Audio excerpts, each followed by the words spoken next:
নমস্কার বন্ধুরা, আমিও বাঙালি রান্নাঘরে সবাইকে স্বাগত জানাচ্ছি। আবার একটা রেসিপি আপনাদের মাঝখানে শেয়ার করতে চলেছি, সেটা হলো তালের শাঁসের শরবত। তাহলে চলুন দেখে না যাক আজকের রেসিপি।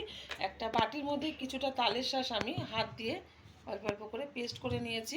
আর এরকম দানা দানায় থাকতে হবে, তবেই কিন্তু শরবতটা খেতে ভালো লাগবে। দিয়ে দিচ্ছি ঠান্ডা জল, যেহেতু আমি 1 গ্লাস মতো শরবত বানাবো, তো জলটা বুঝে কিন্তু ব্যবহার করতে হবে।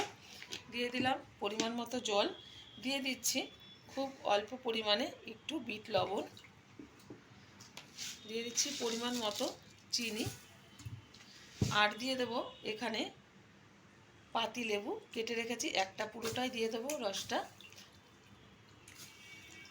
এটা কিন্তু ভীষণ ভালো লাগে, যারা জানেন না তারা অবশ্যই একবার ট্রাই করবেন। আশা করি আমার এই রেসিপি আপনাদের ভালো লেগেছে। ভালো লাগলে আমার চ্যানেলটিকে সাবস্ক্রাইব করবেন, লাইক করবেন, শেয়ার করবেন। আর গরমে এরকমভাবে একবার শরবত বানিয়ে খেয়ে দেখবেন, তালের শাঁসে ভীষণ ভালো লাগবে। তো ভালোভাবে চিনিটা গুলে নেব। চিনিটা ভালোভাবে আমি গুলে নিয়েছি। এখন আমি ঢেলে দিচ্ছি একটা কাচের গ্লাসে, আর দেখার সৌন্দর্যের জন্য দিয়ে দিচ্ছি একটু লেবু কেটে।